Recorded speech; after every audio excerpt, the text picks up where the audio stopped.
नमस्कार शेतकरी मित्रांनो, मी कैलास पवार मोरा फार्म. शेतकरी मित्रांनो, 2026 मध्ये ठरल्याप्रमाणे आपण 100 व्हिडिओ डेअरी फार्म संदर्भात बनवणार आहोत. तर त्या संदर्भातील हा एक मोठा व्हिडिओ. शेतकरी मित्रांनो, पशुपालन करावे की नाही, गुरा म्हैस पालन करावे की नाही, दूध व्यवसाय करावे की नाही, दूध व्यवसाय परवडतो का, कुठली काळजी घ्यायची, तर या संदर्भात हा छोटासा व्हिडिओ. तर शक्यतो दूध व्यवसाय कोण करतं आणि कुणी करायला पाहिजे, तर ट्रॅडिशनली किंवा पारंपरिक पद्धतीने एक जोडधंदा म्हणून दूध व्यवसायाला बघितलं जातं आज मार्केटमध्ये. ज्यांच्याकडे घरची शेती आहे, घरचं मनुष्यबळ आहे आणि ऑलरेडी वडिलोपार्जित काही जनावरं आहेत, तर असे लोक दूधधंदा करतात. पण हा जोडधंदा म्हणून करतात. शेती त्यांचा हा प्रायमरी व्यवसाय असतो किंवा प्राथमिक व्यवसाय असतो आणि दुय्यम व्यवसाय म्हणून किंवा जोडधंदा म्हणून दूध व्यवसायाकडे बघितलं जातं. मग त्यामध्ये छोट्या मोठ्या गोष्टींचा विचार केला जात नाही. मनुष्यबळ घरचं असतं, चारा घरचा असतो, जागा घरची असते, कुठलं जास्त भांडवल असं लागत नाही, बेसिक गोष्टी घरच्या असतात. त्यानंतर तुम्हाला फक्त एक शेड आणि लाईव्हस्टॉक वाढवायचे असतात किंवा काही पारंपरिक वडिलोपार्जित जनावरही असतात.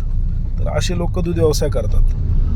पण आज काय झालं आहे, मार्केटमधील वाढती मागणी आणि क्वालिटी, गुणवत्ता, उच्च गुणवत्तेचं दुधाची जी डिमांड आहे ती दिवसेंदिवस वाढत चालली आहे. तर त्यासाठी एक प्रोफेशनल व्यावसायिक दूध व्यवसायाची गरज पडली आणि त्यातून दूधधंदे हा जो एक व्यवसाय हा प्राथमिक व्यवसाय म्हणून उदयाला आला. तर आज महाराष्ट्रामध्ये खूप मोठ्या प्रमाणावरती दूध व्यवसाय केला जातो, विशेषतः कोल्हापूर, सातारा, सांगली, सोलापूर या साईडला, त्यानंतर पुणे, मावळ या साईडला, नाशिक, नगर, बीड, नंतर संभाजीनगर असे ठराविक जिल्ह्यांमध्ये खूप मोठ्या प्रमाणामध्ये दूध व्यवसाय केला जातो. पाठोपाठ लातूर, परभणी, धाराशिव हे जिल्हे आता रेसमध्ये आहेत.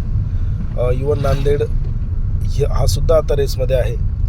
तर यामध्ये वेगवेगळे चॅलेंजेस पण येतात. तर नवीन व्यावसायिक जो ह्या दूध धंद्यामध्ये येऊ पाहतो त्यासाठी काही बेसिक चेक पॉईंट्स आपण म्हणू शकतो की जे करणं गरजेचं आहे.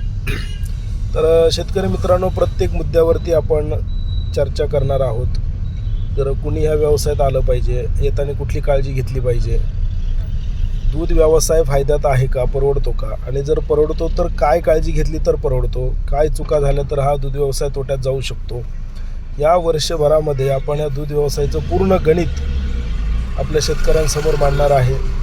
तर गेल्या 3 पिढ्यांचा जो अनुभव आहे त्यामध्ये उच्च दर्जाची वंशावळ, पशूंची निवड, पशुखाद्य, पशूंची काळजी, गोठ्याची बांधणी, लसीकरण, आजारांचं व्यवस्थापन, वासरू संगोपन, मागच्या व्हिडिओ सांगितल्याप्रमाणे ह्या प्रत्येक टॉपिकवरती आपण एक व्हिडिओ बनवणार आहोत. तर सगळ्यात जास्त जोरदार चर्चा किंवा पशुपालकांचे जे फोन येत आहेत आणि मागणी केली जात आहे ती ब्रीडवरती मागणी केली जात आहे की ब्रीडवरती व्हिडिओ बनवा, रेडी संगोपनावरती व्हिडिओ बनवा, हरियाणामध्ये होणाऱ्या फसवणुकीवर व्हिडिओ बनवा, दूध व्यवसाय फायद्यात कसा आणता येईल त्यावरती व्हिडिओ बनवा. तर अशा वेगवेगळ्या टॉपिकवरती आपण